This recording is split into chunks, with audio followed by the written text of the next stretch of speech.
Good day everyone, I am CHRISTELLE RIGUERRA and today I am here with my groupmates Cedrick Santos, COLIN ENDRIELLE OCAMPO, JULIAN TRINIDAD, and Dennis DION AGUSTIN to discuss SDG number 13, Climate Action.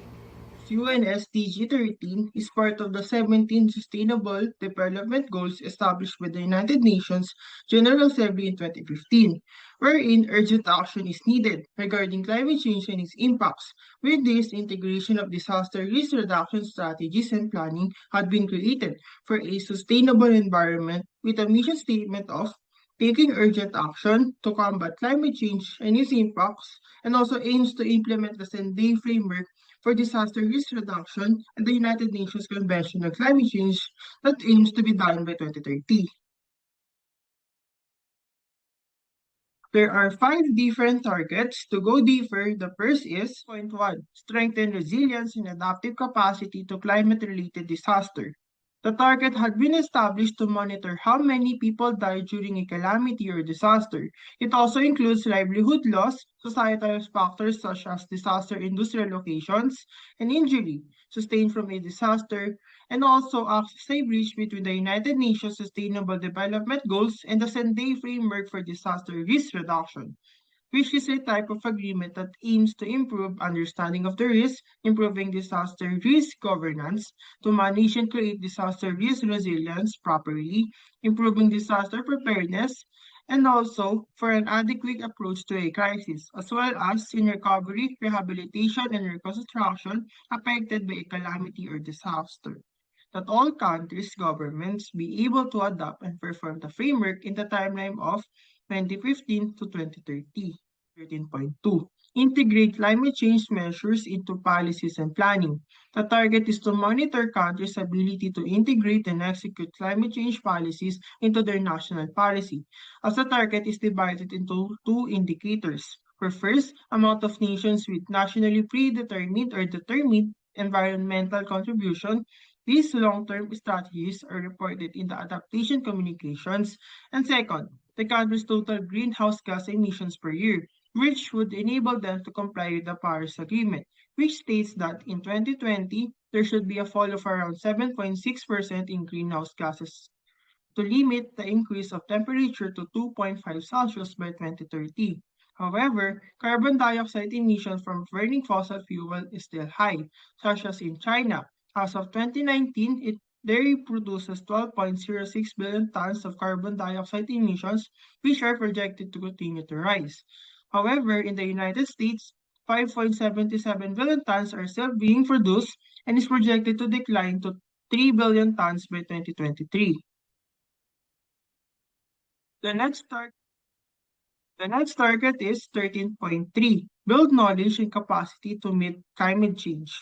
The target aims in 2030 are for countries to strengthen their resilience and adaptive capacity to climate-related hazards and natural disasters, such as people can know and adapt effectively to climate change, education and awareness and mitigation, adaptation, impact reduction, and early warning, and plans to reduce carbon emissions by 2030.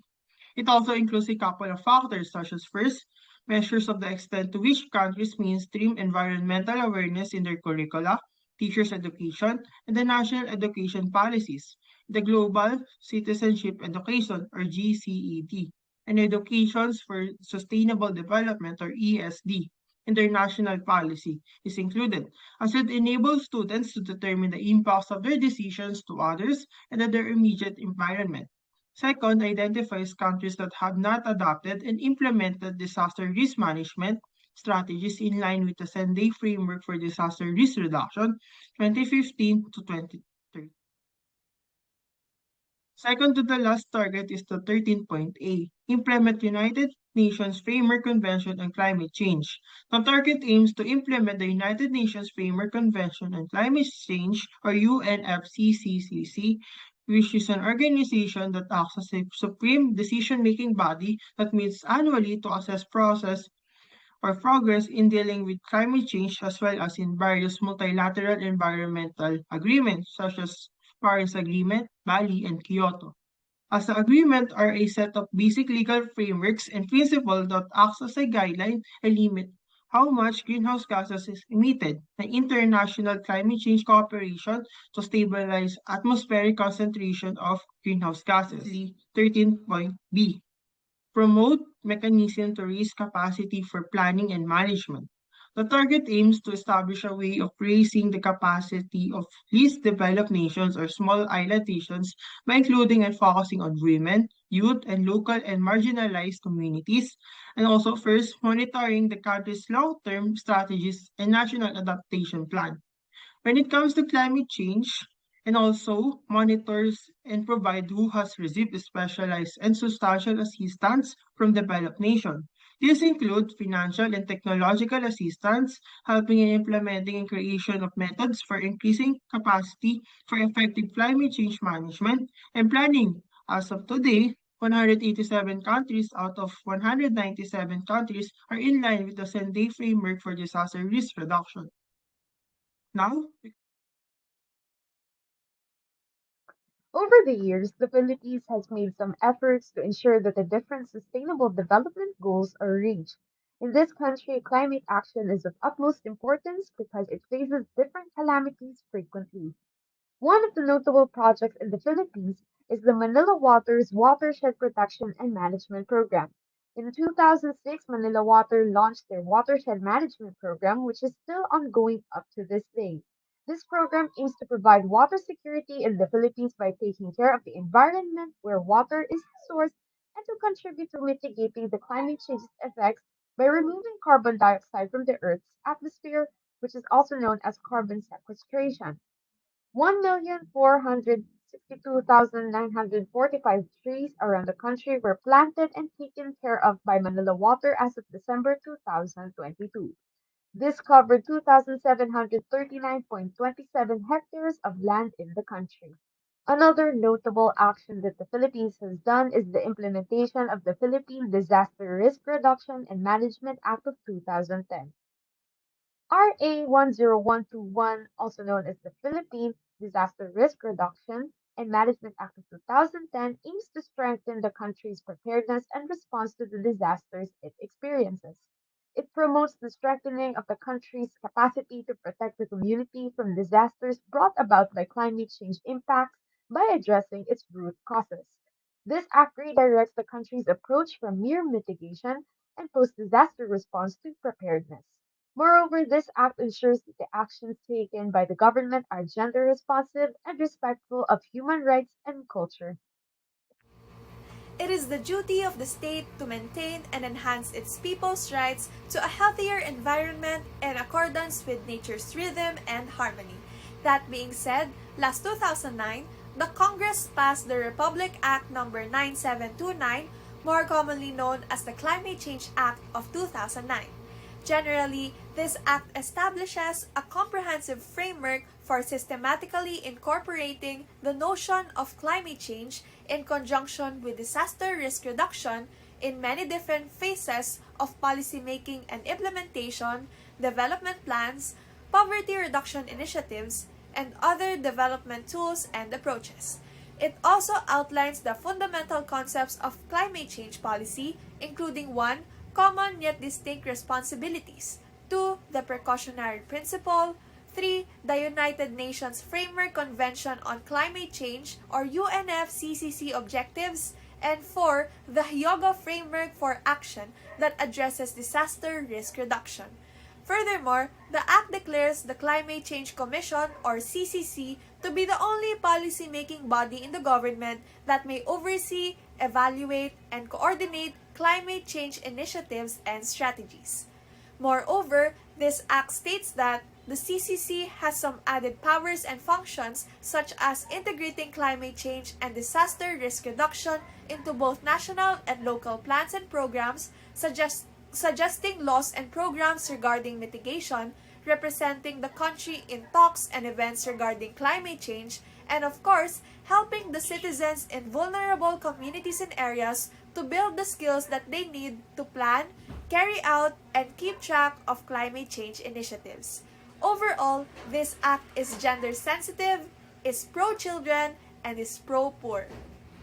We all know that plastic is harmful to the environment as it takes a long time for it to decompose. That being said, last 2022, Senate President pro tempore Lauren Legarda joined the Climate Change Commission or CCC and other environmental groups in their efforts to campaign for the prompt enactment of a national rule to ban single-use plastics. She filed a bill that called for the regulation and management of single-use plastics by offering penalties, taxes, and incentives for those who will violate the law. The measure says that businesses must recycle any single-use plastics that can't be avoided. At the same time, consumers must pay 5 pesos for each single-use plastic that has already been made and is in circulation. Furthermore, single-use plastics that are not necessary are banned by the National Solid Waste Management Commission or NSWMC and all national government agencies, local government units or LGUs, and other government offices. Moreover, the CCC has also banned disposable plastics in its office. Things like straws, stirrers, utensils, food wrappers, grocery bags, packaging for instant food, lids, drinking bottles, and caps are not allowed in the office during official meetings, conferences, and other such events.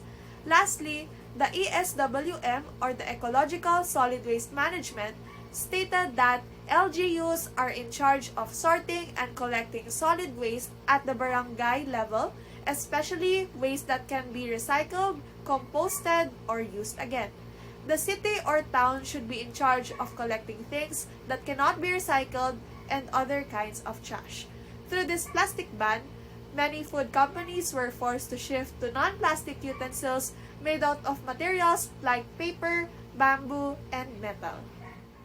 As stated by the Philippine National Climate Change Action Plan or NCCAP, technology can either make or break the environment. It can either increase its greenhouse gas levels or help go after a low-carbon development pathway. The NCCAP asserts that the significance of technology in climate change is echoing the key objectives of the technology framework and mechanism under the Paris Agreement as well as the UN Framework Convention on Climate Change or UNFCCC. Thus, the NCCAP, together with the Climate Change Commission or CCC, implemented a Technology Needs Assessment or TNA for climate change mitigation which is set to run from the year 2011 up until 2028.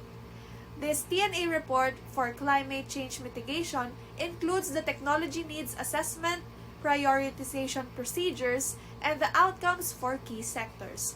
By taking into consideration the report submitted to the UNFCCC and bearing in mind the strategic framework and action plan on climate change, 3 key economic sectors were identified as priority for the TNA. These are the energy, transport, and waste sectors. In order to minimize greenhouse gas emissions from these industries, several climate change mitigation solutions were discovered and prioritized through a consultation led by the CCC.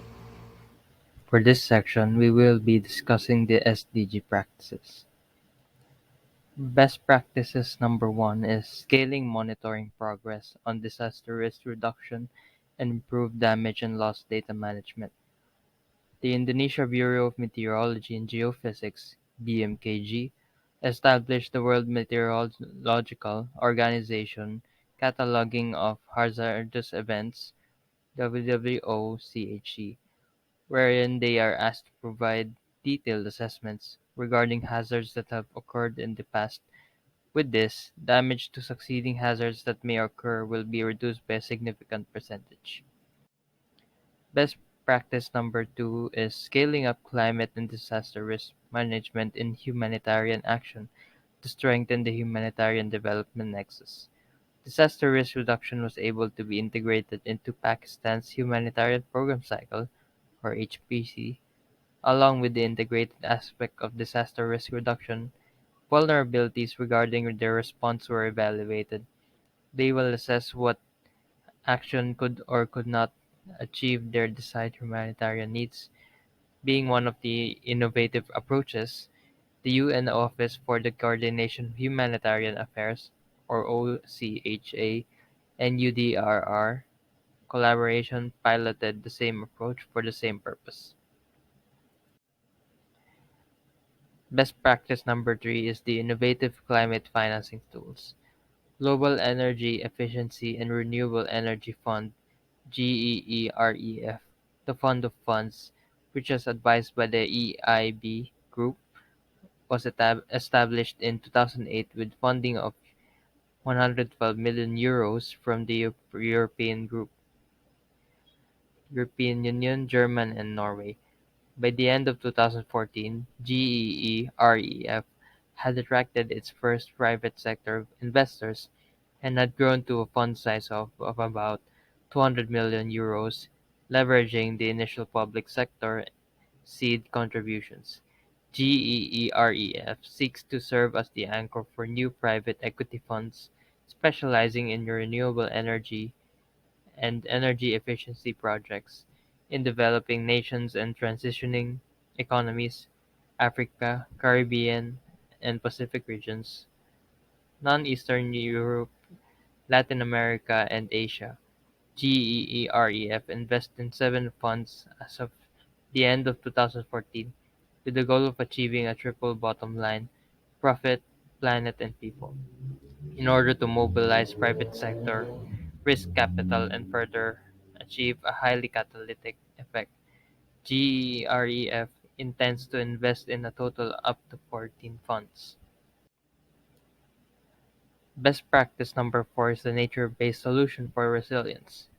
In terms of this specific best practice, a program called Sponge City Initiative helps the cities of China to have improved integrated water management strategies that would help them in the long run. This prepares the cities for floods by regulating water floods due to hybrid infrastructures. This initiative was planned and taken into action after numerous floods occurred in the past that caused significant damage. In comparison, an innovation in the field of bioengineering was done with the help of the ICUN LED EPIC, the Ecosystem Protecting Infrastructure and Communities project in Nepal. This is expected to reduce landslide instabilities along roadsides. For the next best practice, the Women's Economic Empowerment and Gender Responsive Policy Report, so Bangladesh, Cambodia, and Vietnam integrated more gender-focused climate-related planning, policies, and strategies, which is an initiative called Empower. This supports women entrepreneurs that advocate solutions for renewable energy, while leveraging energy tourism to provide clean energy sustainable access to Himalayan communities. The Global Himalayan Expedition, or GHE, is considered one of the world's first organizations that use tourism to bring solar energy to the Hindu Kush region. This is done by using a portion of the expedition fee for the hardware and installation for solar microgrid. By 2020, more than 3,200 households are reported to be CO2 emission-free in India. As for the last best practice listed here is the Develop Child-Centered Climate Vulnerability and Risk Management. UNICEF conducted child-centered risk assessments in Myanmar and Vietnam that helped to make child-specific climate impact data. With this, dangerous hazards and the children's multidimensional vulnerability will be reduced significantly. For the evaluation part of this reporting, according to a conference paper that discussed the status of SDG 13 last July 12, 2019, SDG 13, or Climate for Action, is already falling short of meeting the expected goal in the year 2030. This is because climate change intensity is increasing over time and has begun to overcome disaster risk reduction plans made in the past few years. SDG 13 is considered a vital part of achieving the other SDGs because some of them are interconnected regarding progress. As for their status report, the years between 1990 and 2017 are considered when millions of people have either died or gone missing due to various disasters. It is said that in 2017, GHG concentrations increased over time that have contributed to such climate changes that we are currently experiencing. In the Philippines, the progress of SDG 13 has regressed to about 46% in the year 2000.